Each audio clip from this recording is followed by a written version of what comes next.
Después. Ok. Nos hemos quedado en la lección 3, ya hemos visto la lección 1 para los que recién se conectan. La lección 1 hemos visto acerca de la naturaleza de la palabra, ¿no? Que vimos una introducción a la Biblia, la revelación infalible de la Biblia, la revelación natural, la revelación específica. Y bueno, eso es bueno siempre revisarlo. ¿Qué es la Biblia? ¿De qué está compuesta? Pueden revisar su material. Eh, Tal vez al final, si hay un poco de tiempo, voy a comentar algo sobre esta línea de tiempo. Y también la lección 2, hemos visto cómo conocer la Biblia, por qué debemos conocerla, cómo debemos conocerla, cómo leerla, cuál es el proceso de estudiar la palabra de Dios. Y incluso hicimos algunos ejercicios para practicar cómo interpretar la Biblia, cómo meditar en la palabra del Señor. Y una vez que está claro qué es la Biblia y cómo conocemos la Biblia, cómo estudiamos la Biblia a fin de no distorsionarla, a fin de no sacarla de contexto, pues en base a la Biblia, porque es la fuente de toda verdad, la palabra de Dios es la fuente de toda verdad, estudiamos ahora acerca de Dios. ¿Cómo sabemos acerca de Dios? ¿Cómo podemos conocer a Dios? No conocemos a Dios únicamente o principalmente por una cuestión sensorial, por lo que nosotros sentimos, por lo que nosotros pensamos. Si ustedes preguntan a la gente, si ustedes preguntan a las personas, ¿quién es Dios? Pues la gente tiene una idea de Dios. Y la mayoría de las veces esa idea de Dios es solamente una faceta de Dios y no todo su carácter y no todos sus atributos. Así que nosotros necesitamos conocer a Dios completamente y es a través de su palabra. Y ahí vamos a ver todas las facetas y todos los atributos de Dios y cómo se relacionan con nosotros. Así que esa es la idea. Si nosotros fuimos creados para glorificar a Dios, si fuimos creados para adorar a Dios, para conocer a Dios, necesitamos conocer quién es Dios y qué es lo que demanda de nosotros. Y nuevamente el texto de nuestra lección del día de hoy es Primera Crónicas 29:11. Y aquí tenemos las dos versiones, la Biblia de las Américas, con la cual está su material, una muy buena traducción, y la Reina Valera. Así que no sé si la han podido memorizar, ¿alguien lo ha memorizado? No voy a preguntar a los nuevos, pero así a los que ya han estado en la lección. No sé si March o Soliman.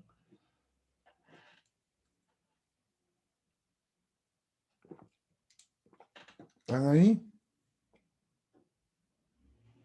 Soliman o March o se están haciendo los ausentes para no responder.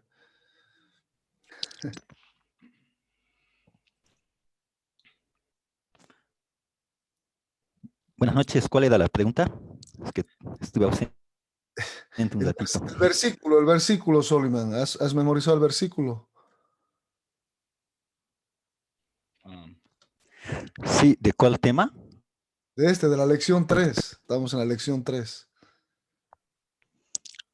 La lección 3 es Crónicas, ¿no? A ver, tuya es, oh Yahvé, la magnificencia y el poder, la gloria, la victoria y el honor, porque todas las cosas que están en los cielos y en la tierra son tuyas.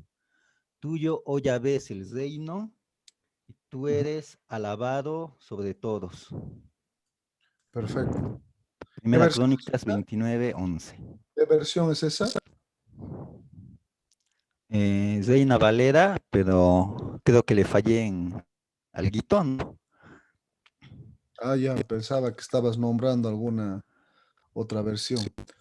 Ok, sí, podemos decir tuya es Jehová, tuya es Señor, tuya es Yahvé, la magnificencia y el poder, la gloria, la victoria y el honor, porque todas las cosas que están en los cielos y en la tierra son tuyas. La idea es de que podamos siempre memorizar estos versículos para que esos versículos nos alimenten, nos sustenten en el día a día y en el momento menos esperado, ¿no? Esos versículos son claves para cada lección porque describen lo que la lección contiene, ¿no? Hemos visto que Dios es autoexistente, ¿no? Que Dios no depende de nadie y que los hombres cuestionan la existencia de Dios por soberbia, cuestionan la existencia de Dios por ignorancia, pero sobre todo por necedad y soberbia, dice, no dijo el necio en su corazón.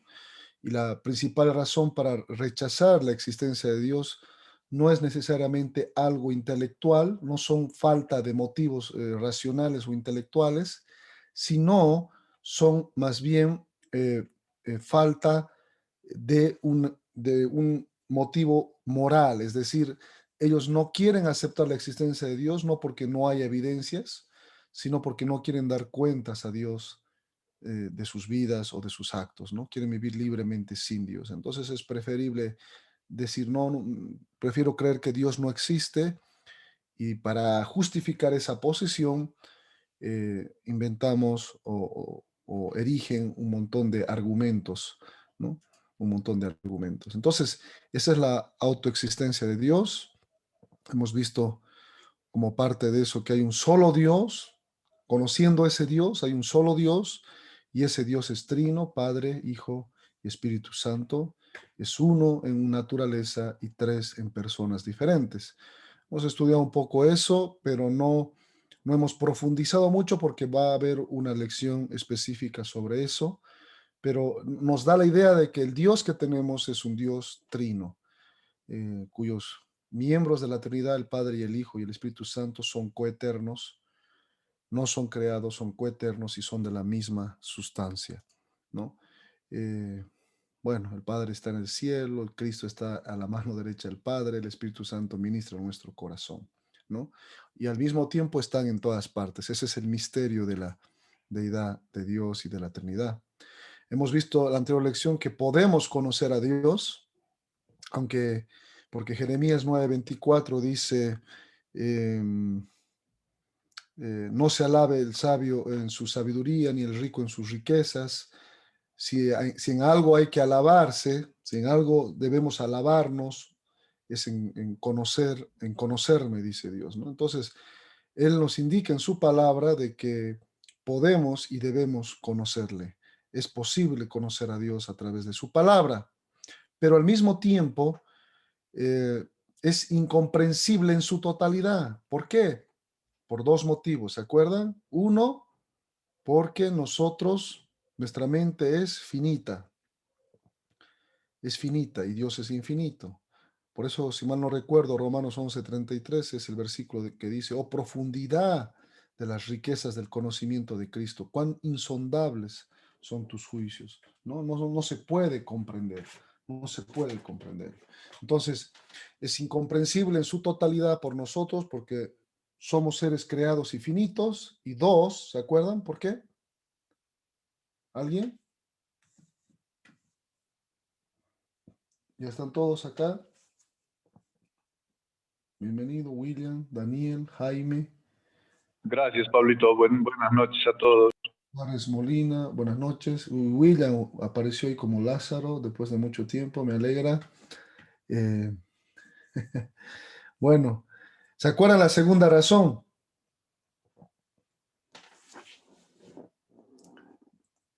¿Alguien? No podemos comprender cabalmente a Dios, totalmente a Dios. Uno, porque somos finitos. Y dos, por Nuestra naturaleza caída. nuestra naturaleza caída. Perfecto. Luego de la caída de Adán y Eva, todos nosotros somos afectados por el pecado y por lo tanto nuestra facultad moral e incluso cognitiva es afectada por eso. Ahora, como creyentes, cuando el Espíritu Santo mora en nosotros, revertimos esa maldición, pero lo haremos plenamente solamente en nuestra glorificación. Por eso la Biblia dice, entonces lo veremos tal cual es. Entonces seremos como Cristo. Mientras tanto, crecemos a la medida de la estatura de la plenitud de Cristo, pero no somos todavía, no tenemos todavía toda esa comprensión. Pero sí podemos conocer a Dios en lo necesario, en lo que Dios ha dispuesto que es necesario para nosotros. Dios no tiene límites, no está sujeto al espacio, no está sujeto al tiempo, no está sujeto a la materia. Dios es espíritu, ¿no? Y está fuera de nosotros. Vamos a ver eso en un momento. Y Dios solo puede ser percibido divinamente a través de los creyentes. ¿Por qué? A través del Espíritu Santo que mora en cada creyente. Y sin el Espíritu Santo no podemos ni llamar a Cristo Señor, ni conocer a Dios como Él nos manda, porque las cosas espirituales se han de discernir de manera espiritual. Y a través de Cristo, porque solo Cristo nos lleva al Padre. Y Él dijo, el que me ha visto a mí, ha visto al Padre. Nadie puede pretender ser salvo o decir conocer a Dios verdaderamente si niega a Cristo, ¿no? Entonces, a través de Cristo. ¿Y por qué el conocer a Cristo se iguala en conocer a Dios? Hemos visto la anterior lección. Y ahí estaba en su cuadernillo. Fíjense, ustedes tienen que ir respondiendo. Por ejemplo, Colosenses 1:15, en la sección 3b. Porque en él habita, ¿se acuerda? ¿Qué dice Colosenses 1:15? La plenitud de la deidad. La plenitud de la deidad. O sea, Él es Dios plenamente. Él es Dios plenamente, ¿no? Entonces, cuando conocemos a Cristo, conocemos a Dios. Cristo es Dios, pero Cristo no es el Padre. ¿Me entienden? Cuando decimos Dios, podemos estar refiriéndonos a Dios, el Dios Trino, podemos referirnos al Dios Padre, al Dios Hijo o al Dios Espíritu Santo, ¿no? Pero si conocemos a Cristo, conocemos a Dios Trino, porque si bien son tres personas diferentes, tienen atributos en común y son de la misma naturaleza. Entonces, conocemos a Cristo, conocemos a Dios, podemos conocer a Dios, ¿no? Hemos visto que hay una diferencia entre conocer a Dios y el conocer acerca de Dios.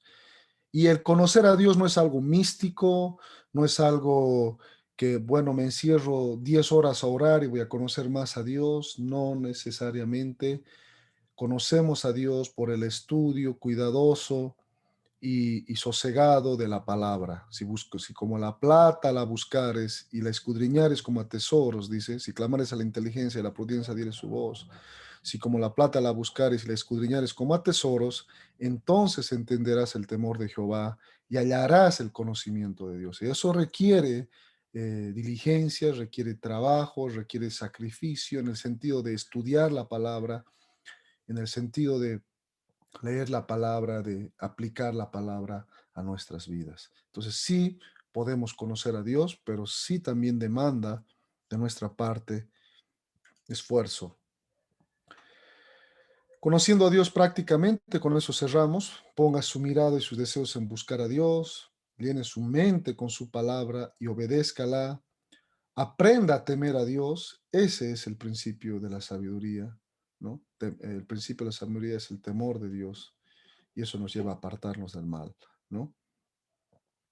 Entonces, hemos visto que el temor de Dios nos lleva a tener una relación cercana con Él, una relación causal y no casual, ¿no?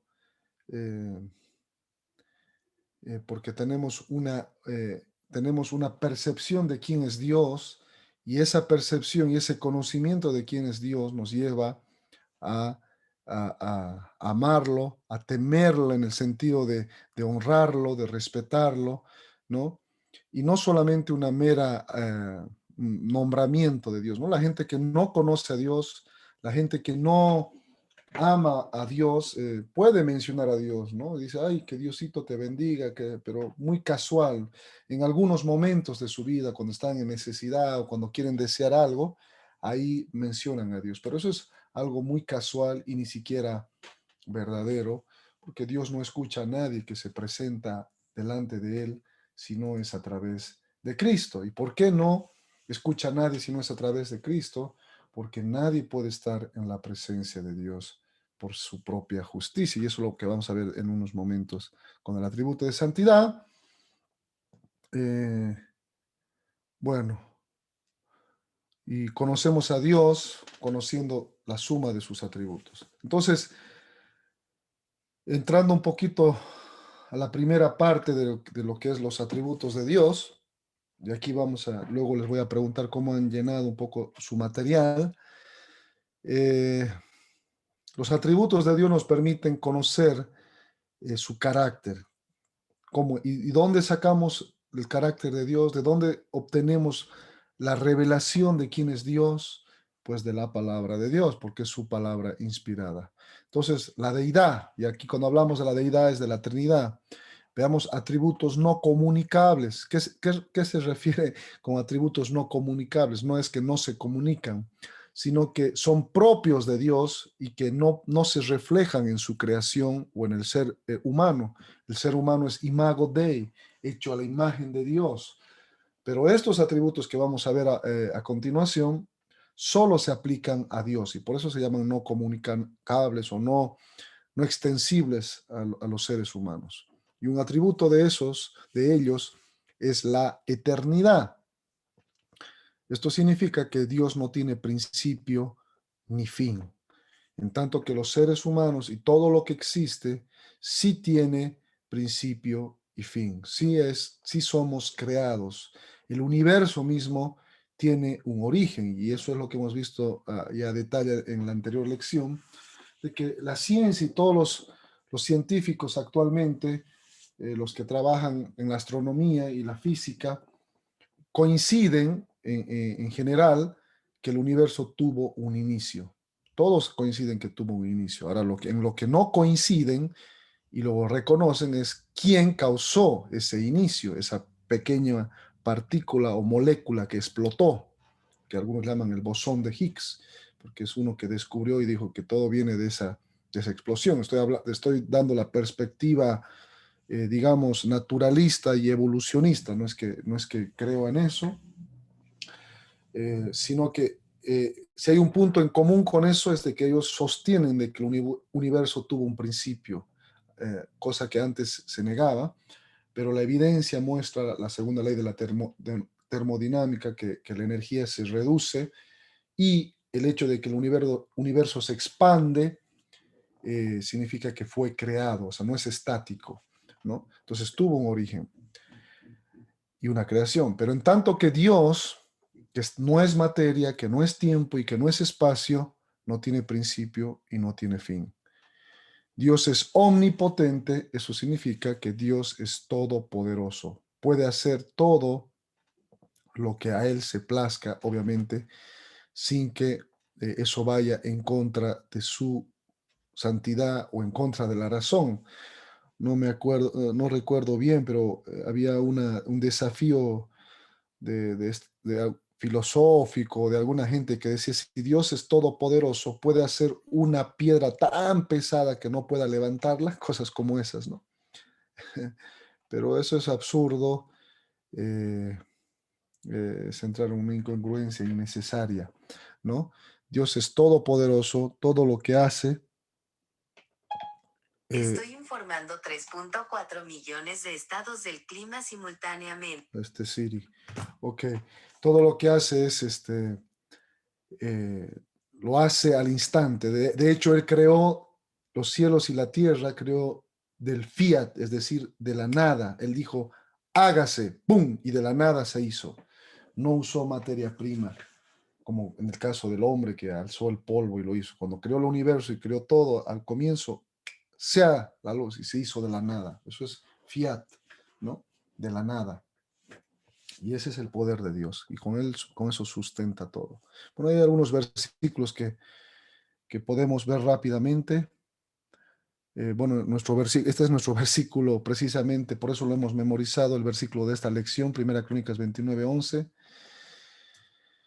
Luego vemos que Dios es soberano, Dios es lo principal, lo altísimo, lo supremo, no hay nada que se escape de Él. Vamos a ver más adelante eso. Yo soy Jehová, todo lo que quise he hecho, dice Dios. Él es soberano. No hay una molécula en el universo que se mueve si no es bajo su control. Porque una tuerca fuera de su control, por darles un ejemplo, si estamos manejando, pasa un camión y de esa tuerca salta un perno desajustado y bueno, y Dios no controla esas cosas y esa tuerca, ¡pum!, impacta mi cabeza o la cabeza de ustedes y se muere. Y dicen, no, bueno, uy, a Dios le sorprendió esa tuerca. ¿Me entienden? No, Dios controla cada aspecto del universo. No hay una molécula que no esté bajo el control de Dios.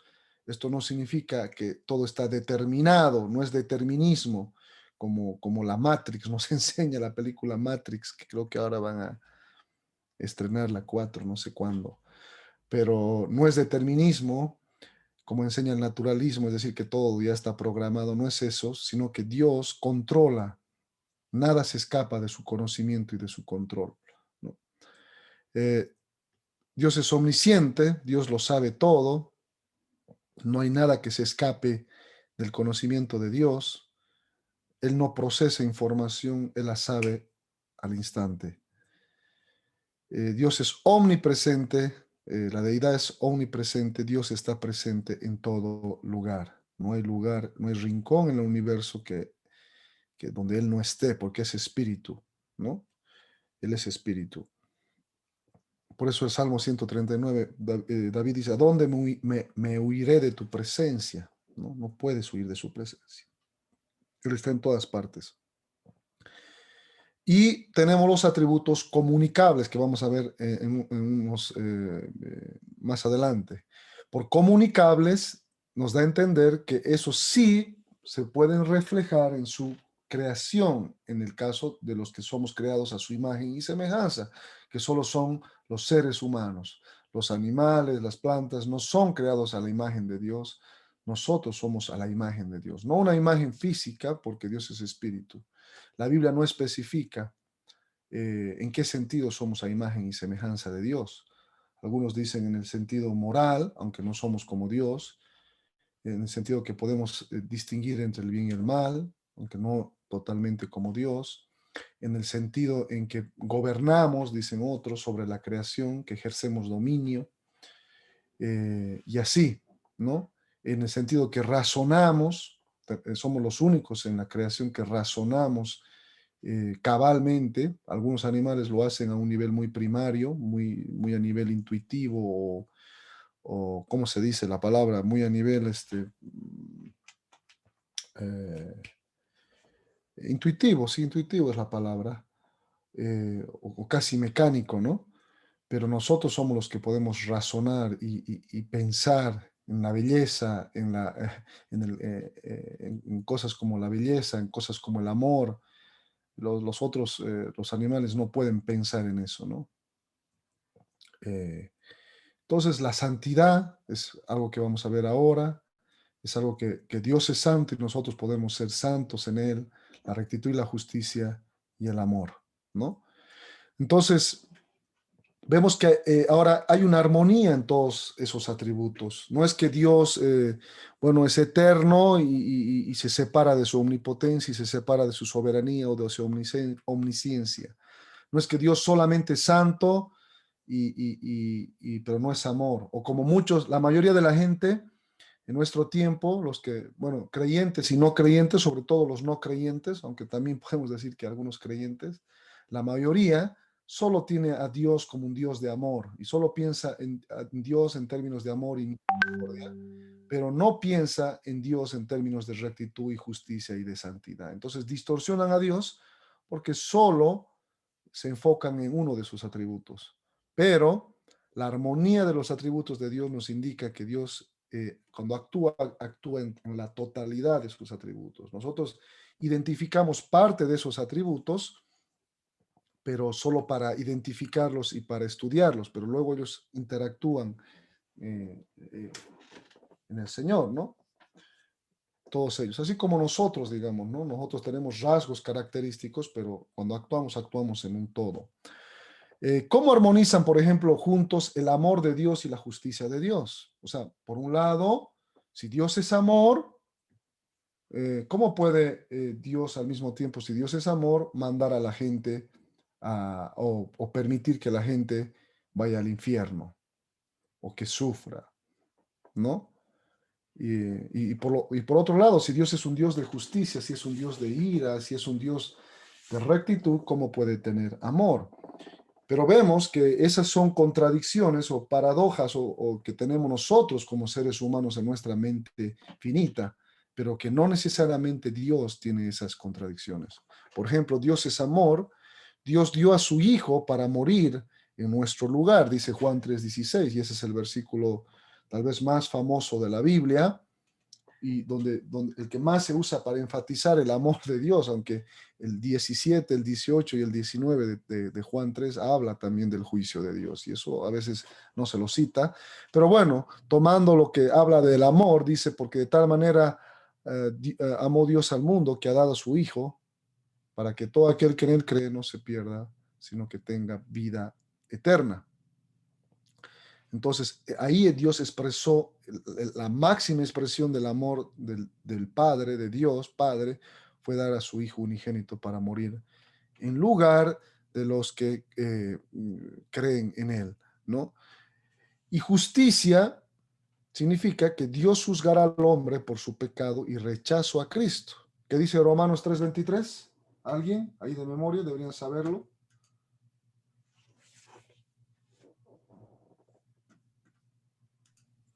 ¿Ah?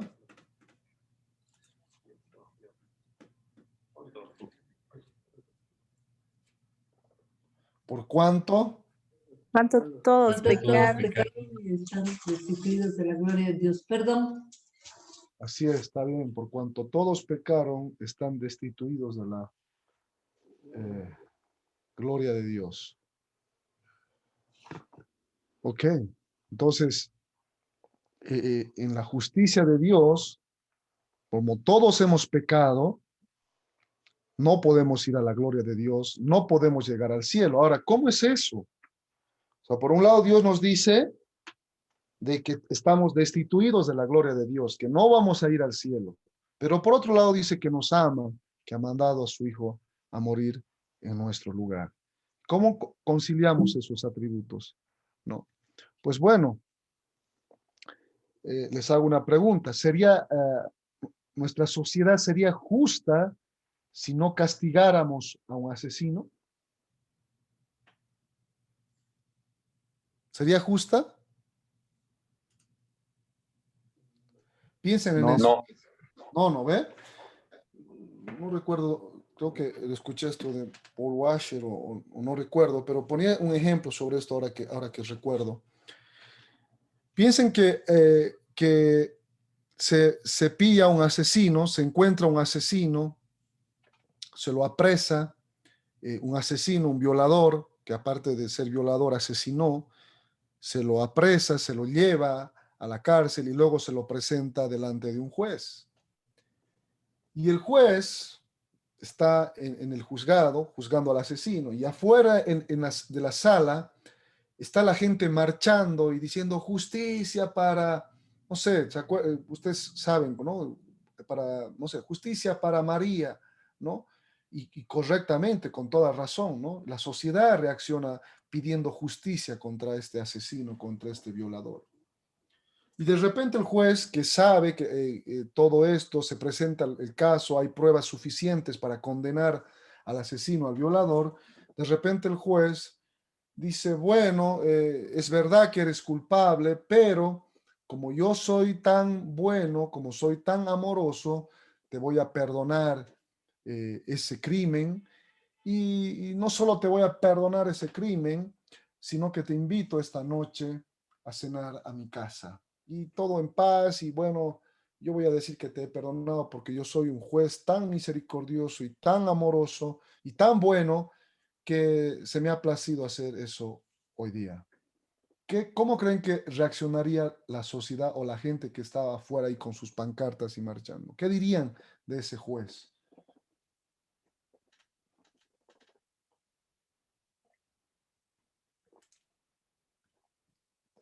Hola. Que está mal, pues que no está aplicando la justicia como corresponde. Así es, dirían, ¿qué juez más loco? O dirían, es un juez corrupto, seguro lo han comprado, ¿no? Seguro se ha vendido. Este juez es corrupto, métanlo a la cárcel junto con el asesino y harían unas Correcto. marchas, bloqueos y todo eso. Entonces, fíjense que sí castigamos a un asesino. Y ahora, sería, si un juez sería considerado injusto por perdonar y no castigar a un asesino, ¿sería Dios justo si no castigara a los pecadores? ¿Qué creen ustedes? ¿Sería Dios No, justo? No, no sería No, justo. no sería justo. No sería justo, ¿no? Sería un Dios injusto, un juez injusto. Entonces, eh, Él tiene que castigar al pecado, porque es amor, Él tiene que castigar al pecado. Es decir, el amor no es neutro. Es decir, por ejemplo, si yo odio la violación o el secuestro de niños o el tráfico de niños, si tú odias eso, por consecuencia, mejor dicho, si tú amas a los niños, por consecuencia tienes que odiar el tráfico de niños. ¿Sí o no? Yo no puedo decir amo a los niños, amo a los bebés, pero también amo a los que violan o amo a los que raptan o a los que secuestran. No, si tú amas una cosa, en este caso el bienestar de los niños y a los niños, debes odiar los que hacen lo contrario a eso. Y Dios hace eso. Si bien ama en una manera general a la humanidad, al mismo tiempo también odia al pecador. El Salmo 5 dice que Dios está irado contra el impío y muchas veces no se cita ese versículo. No sé si alguien tiene ahí el Salmo 5 a mano, creo que lo tengo acá rápidamente para que ustedes lo vean.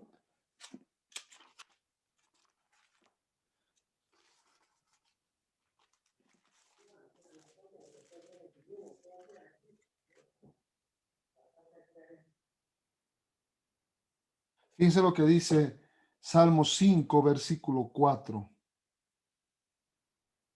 ¿Alguien lo tiene a mano o lo leo? sí, lo tengo. A ver, por favor. Porque tú no eres un Dios que se complace en la maldad. El malo no habitará junto a ti. Sigue, por favor. Los insensatos no estarán delante de tus ojos. Aborreces a todos los que hacen iniquidad. Fíjense, Destruirás a los... ¿Sigo? sí, ese más, por favor. Destruirás a los que hablan mentira. Al hombre sanguinario y engañador abominará Jehová. Así es. Fíjense, dice el 5, dice, aborreces a los que hacen iniquidad. Es decir, si bien Dios muestra un amor general, una predisposición general a amar y por eso ha enviado a su Hijo, al mismo tiempo aborrece a los que hacen iniquidad. Aborrece a los que hacen iniquidad. ¿No? Es como decir, yo amo a todos los bolivianos, que puedo decir en general, amo a mi Bolivia, amo a Tarija o a los tarijeños, pero al mismo tiempo puedo aborrecer a los que hacen iniquidad.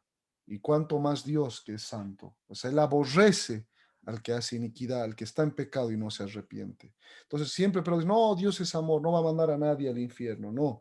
Sí, porque Dios es amor, debe mandar a los que no se arrepienten al infierno, debe castigar el pecado, precisamente porque es amor. Sería un Dios cruel que ponga en el cielo a un lado a Hitler y a otro lado a sus víctimas, ¿no? A las víctimas del holocausto, por ejemplo, ¿no? Sería un horror, porque Dios es justo y porque Dios es amor, tiene que castigar a Hitler o a los Hitlers de la humanidad y debe castigar a los impíos. Ahora, ¿cómo hizo Jesús, Dios en la cruz para al mismo tiempo ser amor y al mismo tiempo castigar el pecado? Para amarnos, para rescatarnos y al mismo tiempo castigar nuestro pecado. ¿Alguien puede leer 2 Corintios 5:21?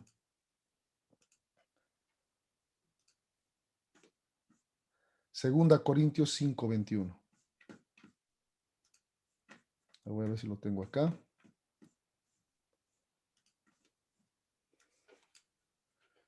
Segunda Corintios. Aquí lo tengo. Ah, ah, Ya. ¿puedo leer? Sí, adelante. Gracias. Al que no conoció pecado, por nosotros lo hizo pecado, para que nosotros fuésemos hechos justicia de Dios en él. Fíjense, gracias, Patricia. Al que no conoció pecado, o sea, Jesús, por nosotros lo hizo pecado. Él no cometió pecado, pero lo hizo pecado para que nosotros fuésemos hechos justicia de Dios en él. Fíjense, Dios no pasó por alto nuestro pecado. Dios no pasó por alto nuestro pecado. No es que nos perdonó o nos perdona así por así.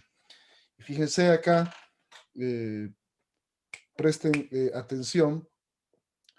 Al que no conoció pecado, a Jesús, por nosotros lo hizo pecado. ¿Qué quiere decir esto? Que nuestros pecados, ¿no? Los pecados de la humanidad, los pecados de los que íbamos a creer en él, en la cruz, fueron transferidos a la cruz, a Cristo.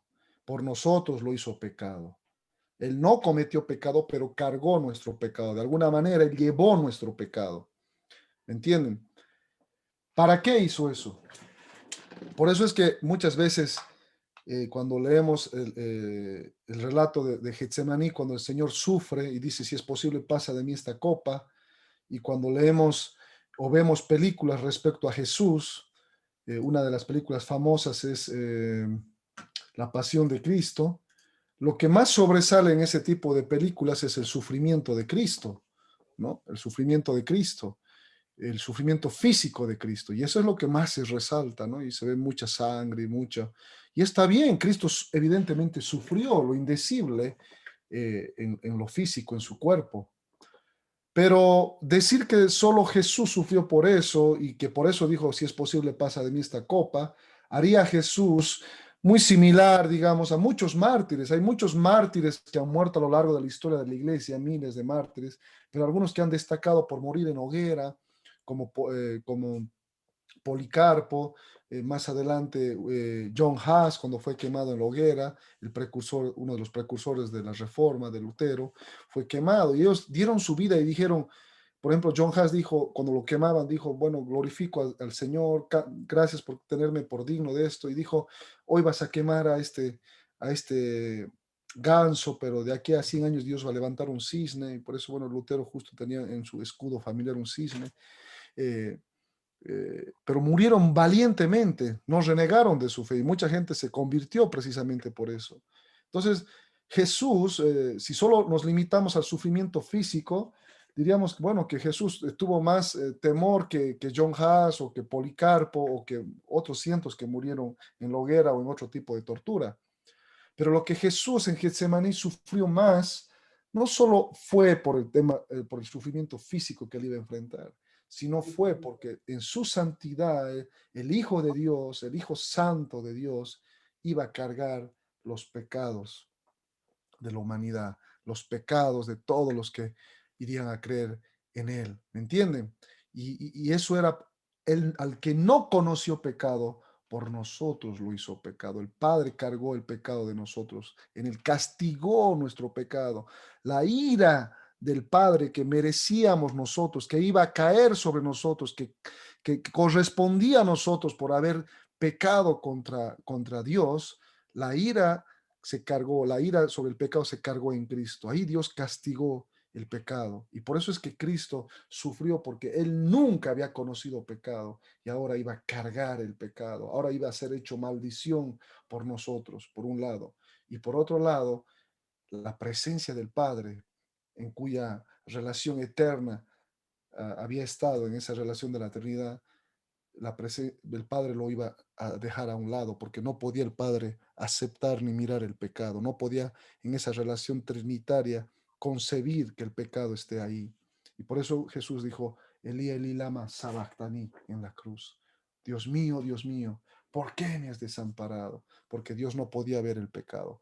Pero al que no conoció pecado, a Jesús, por nosotros lo hizo pecado, por amor a nosotros. Fíjense cómo Dios nos amó, pero al mismo tiempo no pasó por alto el pecado, sino que lo cargó a Cristo. Cristo pagó por ti, Cristo pagó por mí, para que nosotros fuésemos hechos justicia de Dios en él. Es decir, como nuestros pecados se cargaron a la cuenta de Cristo y la justicia de Cristo se trasladó a nuestra cuenta. Y somos justos delante de Dios. Y por eso podemos decir que yo soy justo, yo soy santo delante de Dios. Y tú también si has puesto tu fe en Él. Es decir, que no son, bíblicamente no son santos los que siguen un proceso de beatificación porque han sido muy buenos en su vida, sino que bíblicamente son santos aquellos que son santificados por la fe en Jesús, son declarados justos por la fe de Jesús, ¿no? Son santificados por la fe en Cristo Jesús. Entonces, mis pecados se transfirieron a Cristo en la cruz y la justicia de Cristo se transfirió a mi cuenta. ¿Qué justicia? Toda la vida santa. Nosotros a veces obviamos que Jesús vivió aproximadamente 33 años de vida perfecta y santa, sin pecado y en obediencia. Imagínense toda esa obediencia de Cristo, toda esa santidad de Cristo, toda esa rectitud, toda esa justicia de Cristo que no cometió pecado, ¡fum!, pasa a nuestra cuenta. Y el Padre nos ve y dice, no, yo soy Pablo. Pablo no tiene ningún pecado. Pero no porque no lo tenga, yo lo tengo. Soy el más pecador de todos, como diría el apóstol también. Todos nosotros somos pecadores. Pero al mismo tiempo, cuando Dios nos ve, cuando ponemos nuestra fe en Cristo Jesús, el Padre ve y dice, aquí no hay pecado. Esa es la justicia de Cristo que se transfirió a nuestra cuenta. Y eso nos declara justos y salvos delante del Padre. Y es por esa razón que podemos entrar al cielo, no por nuestra propia justicia. Por eso es absurdo querer observar la ley, observar la ley solo por querer tener una justicia propia en nosotros mismos, por decir, yo guardo esta ley, yo guardo no como esto, yo no hago esto, yo no lo hago, y Dios me va a aceptar y mi salvación va a estar segura por eso. Eso es lo más satánico. ¿Por qué? Porque es decir, la justicia de Cristo, lo que Él cargó en la cruz por nosotros, no sirve, no es suficiente. Yo tengo que aumentarle un poco más. ¿Entienden? Por eso es satánico. Eso es más satánico que decir que un ateo que dice Dios no existe, porque es entender un poquito de eso y es añadirle algo, ¿no? Y por eso es que tenemos que tener cuidado con la religión más las obras. Y esa es la vieja herejía de siempre. La fe más algo. En algunos casos, en la religión que tradicional es la fe, está bien, eres salvo por la fe en Cristo, en Dios, pero más los sacramentos. Más, si no te bautizas, si no haces esto, si no haces lo otro, entonces no puedes estar seguro nunca de tu salvación. Y eso es fe más algo. En otros es la fe más penitencias, más obras, ¿no? Y así. Los adventistas, la fe más guardar el sábado, porque si no guardas el sábado, pierdes tu salvación o es una evidencia que no eres salvo, y así. Y bueno, y ustedes han escuchado de mí en este último tiempo el movimiento de Raíces Hebreas, que tiene una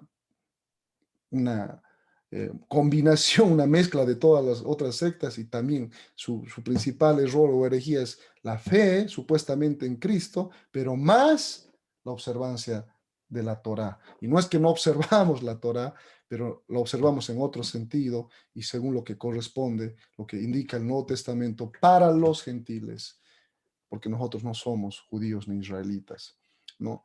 Entonces, eso es, al que no conoció pecado, por nosotros lo hizo pecado, para que la justicia, para que nosotros fuésemos hechos justos delante del Padre. Entonces, esa es la manera en que se concilian los atributos de Dios. O sea, Dios es justo, castigó el pecado, pero lo castigó en Cristo. Él es nuestro sustituto, ¿no? Ese se llama la sustitución y la imputación. Acuérdense, Él murió en nuestro lugar, Él fue nuestro sustituto.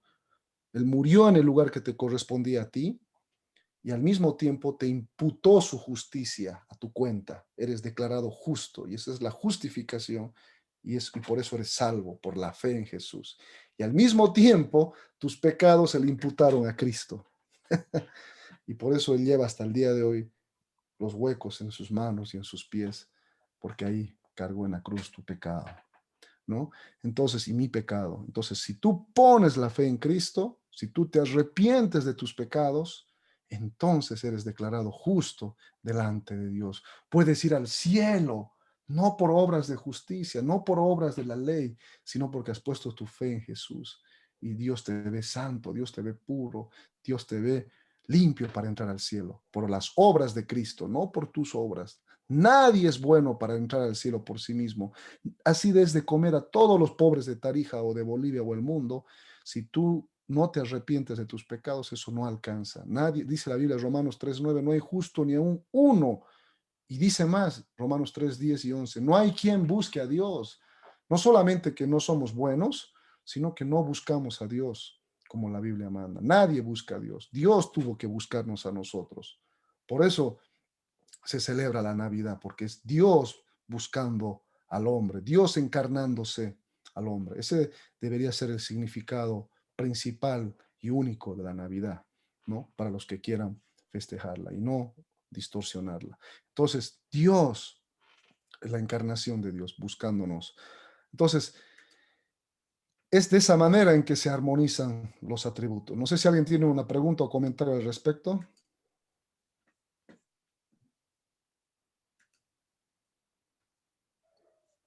Jaime, Roger, o se prendió por, no sé.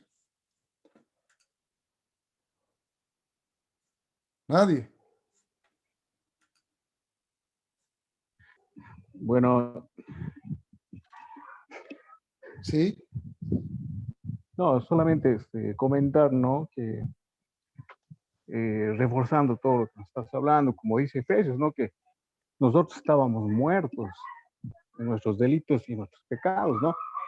Y simplemente por misericordia Dios nos ha dado vida. O sea que nosotros no hemos hecho, como dices, absolutamente nada para alcanzar la salvación, ¿no? así es. Así es. Él nos buscó cuando estábamos muertos. Y un muerto, por definición, no puede buscar nada. Está muerto. Si un muerto no busca el hospital. Entonces Dios tuvo que venir, Cristo tuvo que venir y resucitarnos y darnos vida a sus escogidos, a sus hijos, ¿no? Y obviamente creímos en Él, por eso dijo, cree en Él, pero creemos en Él porque Él nos dio vida, ¿me entienden? No es que creemos en Él para tener vida, Él nos dio vida y creemos en Él. Pero bueno, eso es algo que vamos a ver más adelante, pero necesitamos creer en Él, necesitamos arrepentirnos y obviamente esa obra la produce el Espíritu Santo.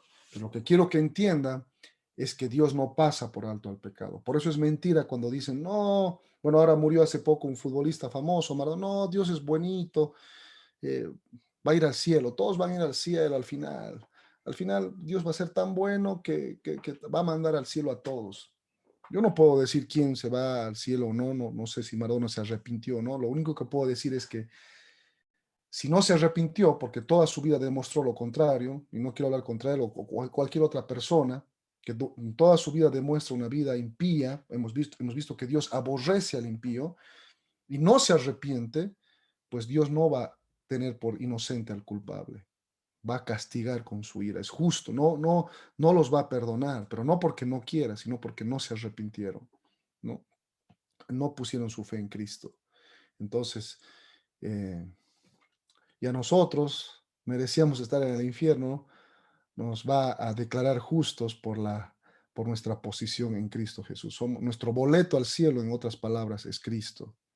No es nuestra obra, nuestras obras, no es nuestra religión, no es una iglesia, es Cristo. ¿Okay? Entonces, hasta ahí estamos con los atributos de Dios y así Dios funciona en sus atributos. Nunca funciona con un solo atributo, siempre funciona en armonía.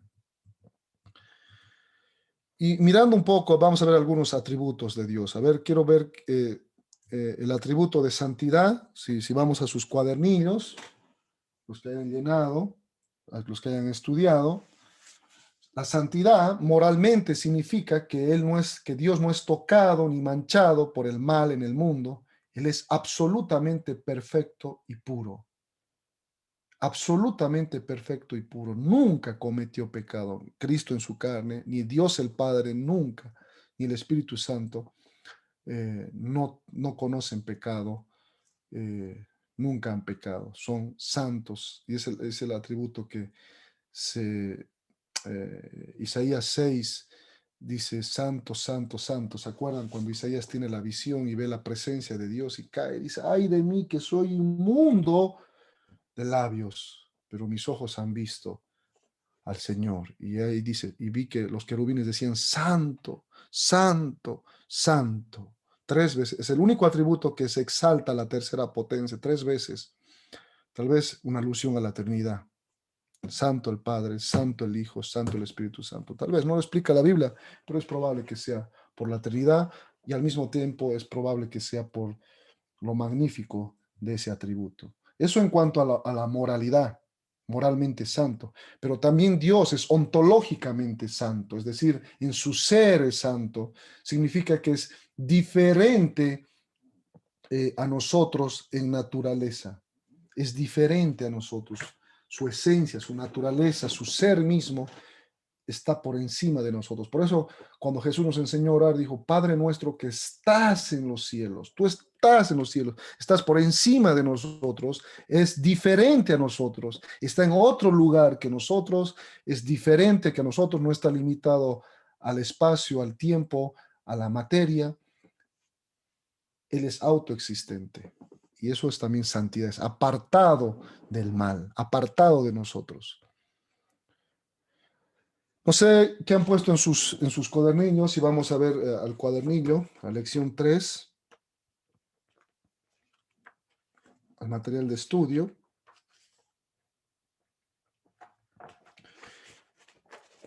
Éxodo 15:11. Magnífico en santidad. Perfecto. Tenían que haber puesto la parte de, no todo el versículo, pero sino la parte del versículo que mejor describe el atributo de santidad. Entonces, Daniel dice que puso magnífico en santidad. Perfecto, perfecto. Eso es lo que resaltamos. ¿Alguien más? En Salmo 99:9. ¿Otra persona? Porque Jehová nuestro Dios es santo. Perfecto. Porque Jehová nuestro Dios es santo. Pueden poner eso. Postraos ante su santo monte, porque santo es el Señor nuestro Dios. Bueno, Reina Valera, porque Jehová nuestro Señor es santo. Wow, aquí dice claramente que el Señor es santo. Fíjense, ¿cómo estamos conociendo a Dios? Místicamente, por la meditación, por el yoga, porque yo siento que Dios es así. ¿Cómo estamos conociendo a Dios? Por la palabra de Dios que es inspirada. Exacto, por la palabra de Dios que es inspirada. Lección, ¿dónde hemos visto la inspiración de la palabra? Lección 1. Exacto. Fíjense, vayan al mismo tiempo que van resolviendo, vayan entendiendo la lógica de estas lecciones, ¿no? Por eso hemos visto primero la inspiración de la palabra en su totalidad. Entonces conocemos que Dios es santo porque la palabra inspirada dice que Él es santo. Él se revela específicamente a través de su palabra. Ahora, alguien que me pueda decir qué aplicación personal ha hecho sobre ese atributo. Si Dios es santo, si es majestuoso en santidad, ¿qué significa? Hemos dicho que esto es un atributo comunicable, es decir, que el ser humano también está llamado a ser santo. Los creyentes en particular, porque el ser humano que no tiene el Espíritu Santo, que no es regenerado y que no es salvo, pues es impío, no es santo. Pero nosotros que ya hemos sido justificados en Cristo Jesús, una vez que somos salvos, somos llamados a vivir en santidad. O sea, acuérdense de Israel, cuando Dios los saca de Egipto, los libera de Egipto, del faraón. Luego se usa siempre en la Biblia Egipto como el mundo, como el pecado, como la muerte. Cuando te da vida, te hace pasar por el mar rojo, te da vida, recién le da la ley en Sinaí a Israel, después de salvarlo, para que esa ley lo guíe. Nunca da la ley antes de ser salvo o condicionando tu salvación. Primero te salva, primero eres hijo de Dios y después te da una ley para que sigas. En este caso, como creyentes, tenemos obviamente la ley en la palabra, los 10 mandamientos, bueno, a excepción del sábado, porque ya no se aplica a los gentiles en el Nuevo Testamento esa parte, pero también tenemos otros mandamientos en el Nuevo Testamento. No solamente los mandamientos están en la Torá, sino también tenemos muchos mandamientos en el Nuevo Testamento, ¿no? Y se cumplen al amar a Dios y al prójimo. Entonces, si Él es santo, ¿alguien puede compartir qué implica eso para tu vida? ¿Alguien hizo la aplicación personal? Debemos buscar santidad cada día. Nuestra santidad depende de apartarnos del pecado. Estamos llamados a ser santos. Perfecto. Muy bien. Ahora, siempre sabiendo que nunca vamos a ser en esta vida santos nunca vamos a ser perfectos. ¿Me entienden? Estamos llamados a buscar santidad, debemos vivir en santidad, pero por nuestra naturaleza pecaminosa, en algún momento vamos a fallar y vamos a caer, pero el verdadero creyente no se queda en el pecado, no practica el pecado, sino que cae ocasionalmente, pero no se deleita en el pecado. Pide perdón. Esa es la característica de un verdadero creyente, que cuando peca, siente convicción de pecado porque el Espíritu Santo está en él y lo confiesa. Como digo, eso no condiciona la salvación, ya somos salvos, pero el Espíritu va a motivarnos a pedir perdón. Entonces, cuando tú reflexionas en la santidad de Dios, entonces esa es una respuesta. ¿Cómo les afecta prácticamente la santidad de Dios a su vida? ¿Alguien puso algo?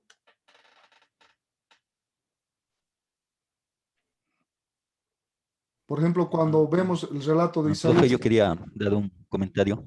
Sí, adelante. Por ejemplo, en la universidad los sábados, digamos, teníamos examen y los cristianos en general, o sea, en general todos, ¿no? O sea, católicos, mormones, adventistas, bautistas, asambleas de Dios, libres, hacían trampa en el examen, ¿ya?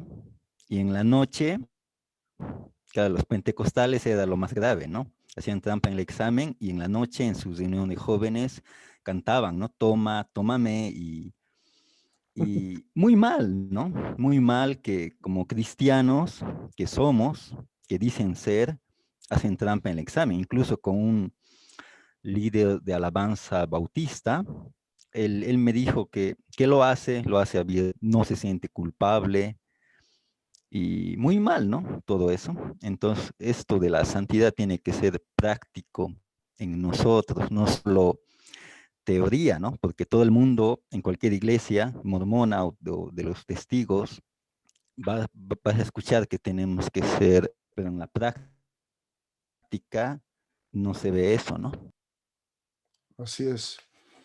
Así es, eso es lamentable. Y bueno, y al estudiar sobre los atributos de Dios, al reflexionar, al meditar en la santidad de Dios, pues eso debe llevarnos a corregir ese pecado. Ahora, por ejemplo, vamos a suponer, no vamos a juzgar, bueno, está mal, podemos juzgar, es algo que nos manda la Biblia a juzgar, lo que dice Solomon, por ejemplo. A ver, tomemos ese ejemplo. Podemos juzgar y decir, hermano, está mal lo que estás haciendo. Dios es santo y tú dices que sigues a Dios y haces trampa, digamos, Paula, haces una trampa, ¿cómo podríamos decir? Regularmente, o sea, te deleitas en hacer trampa. No es que una vez lo has hecho o has flaqueado y bueno, no, ya lo haces cada vez y eso es algo crónico en tu vida.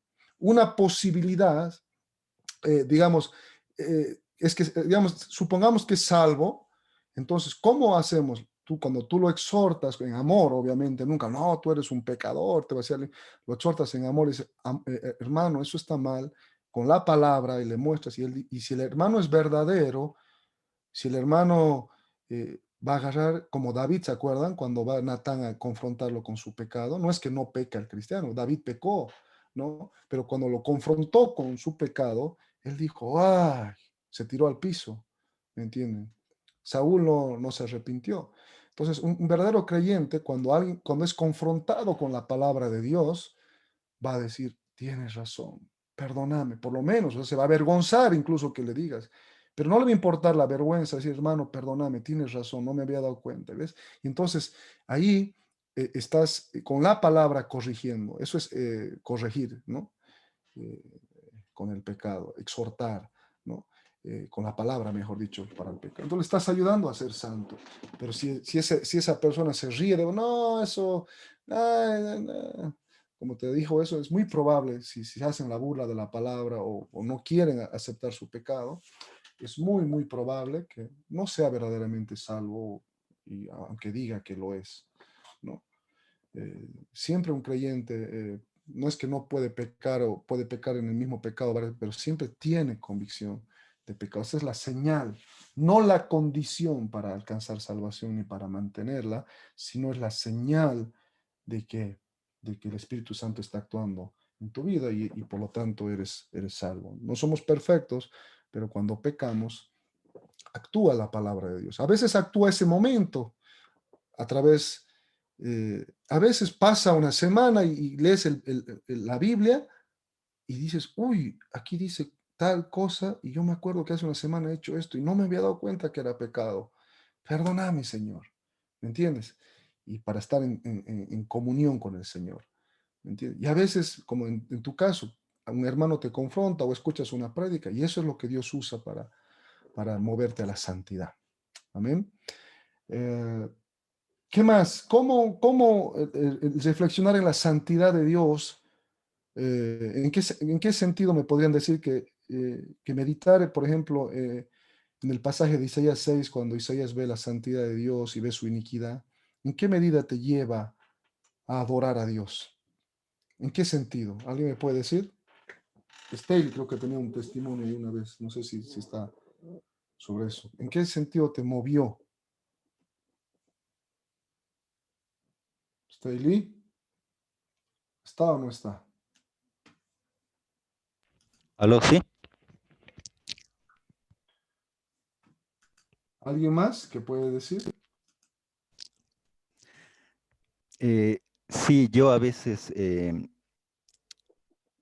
yo les decía, bueno, creo que de forma amable, y digo creo porque sé que mi voz es un poco fuerte, un poco ronca y tan amable, ¿no? Pero me di cuenta que muchos lo hacen porque es algo, es una costumbre, es algo natural, digamos. No es mal visto por la sociedad,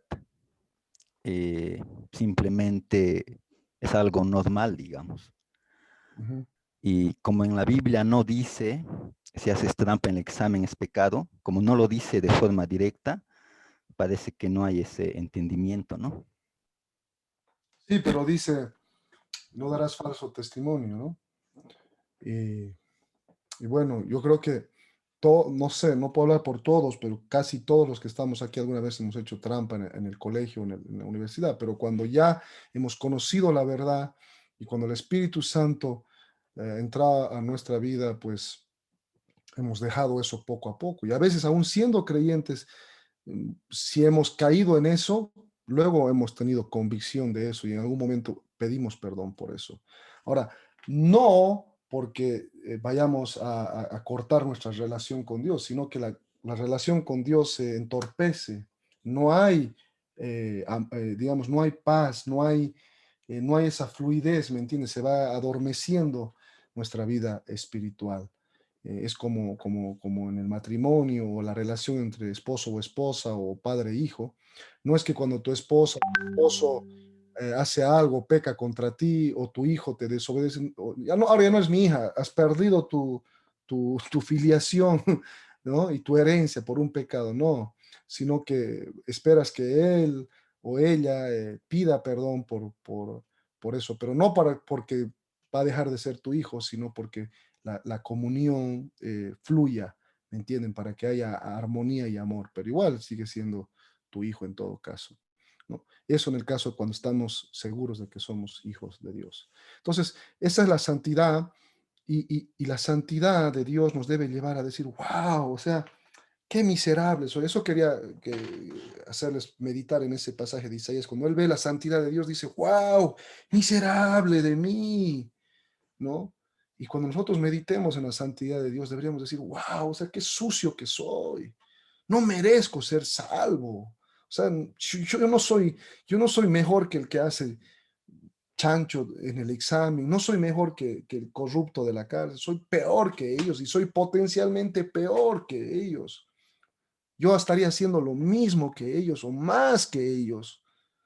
Pero Señor, porque tú me has dado vida, porque tú me has rescatado, Señor, gracias. Gracias porque no merecía. O sea, yo merezco el infierno, Señor. Pero gracias por salvarme, gracias por rescatarme. Y entonces eso nos lleva a adorar a Dios, Señor. Y cuando piensas en la santidad de Dios y piensas en tu pecaminosidad, dices, Señor, gracias. Gracias por salvarme. No merezco ser salvo. No soy mejor que mi vecino, soy peor que él, pero no sé por qué me ha salvado a mí, Señor. Gracias. Y ese amor te motiva. Y ahora, Señor, permíteme ser cada vez más santo en ti, en tu fuerza. El Espíritu Santo provoca eso, el querer y el hacer, ¿no? Muchos citan, por ejemplo, Filipenses 2:11, no sé si es 2:11 o 2:12, dice, cuidad vuestra salvación con temor y temblor. Perfecto. Se refiere se refiere a dar testimonio, pero el siguiente dice, y Él es el que produce en vosotros el querer y el hacer. O sea, cuando vas a cuidar, lo haces porque Dios también pone el querer y el hacer. Segunda Timoteo 2:1 dice, esfuérzate en la gracia que es en Cristo Jesús, le dice Pablo a Timoteo. No es en tu fuerza que eres santo, es en la fuerza de Dios. Y eso es algo que vamos a ver más en otra lección, pero lo que quiero que entiendan es que ustedes ya son santos en Cristo, por eso ya son salvos. Posicionalmente, todos nosotros los que hemos puesto la fe en Cristo, ya somos salvos y ya somos santos, los que verdaderamente hemos nacido de nuevo en el Señor. Ya somos santos posicionales. Ya Dios nos ve santos, así te mueres, te va a ver santo. No hay nada que hagas que incremente tu santidad en el sentido de posición o disminuya. Pero al mismo tiempo Dios nos manda una santidad progresiva, que en esta vida, mientras estamos, busquemos cada vez ser como Cristo, poco a poco, ¿no? Con su palabra. Y cuando pecamos, no nos condena, dicen, no hay condenación para el que está en Cristo Jesús, pero sí dice que si confesamos nuestros pecados, Él es fiel y justo para perdonarnos de toda maldad. Y si decimos que no cometemos pecado, hacemos a Dios mentiroso. Y ahí está hablando a cristianos. O sea, todo cristiano pecamos. Nadie puede cumplir un solo mandamiento de la ley las 24 horas del día a la cabalidad. Nadie. Pero eso no significa que no dejemos de perseguir la ley, ¿me entienden? En Cristo, sabiendo que en Cristo la cumplimos y en su fuerza observamos. Y cuando fallamos, abogado tenemos para con el Padre. Por eso Cristo está a la diestra del Padre intercediendo por nosotros. Fíjense, Cristo está a la diestra del Padre intercediendo por nosotros. Romanos, no sé si me ayuda ahí, creo que es Romanos 8. Y tenemos al Espíritu Santo que intercede por nosotros. O sea, Cristo no solamente vino, murió por nuestros pecados, murió, resucitó y se fue al cielo, sino que hasta el día de hoy sigue intercediendo por nosotros, sigue defendiéndonos ahí a la diestra del Padre, a sus salvados, a sus redimidos. Así que, bueno, que eso nos lleve, la próxima clase vemos los otros atributos. Hasta aquí llegamos. Siempre dejamos 10, 15 minutos para comentarios y preguntas, pero que eso nos ayude a valorar a Dios, a valorar nuestra salvación. Cada día debemos agradecer cuando estén de rodillas, Señor, gracias por la salvación. No merezco, pero gracias, gracias, gracias, Señor. No soy santo en mí mismo, soy santo en Cristo. Y ayúdame a ser santo como tú. Bueno.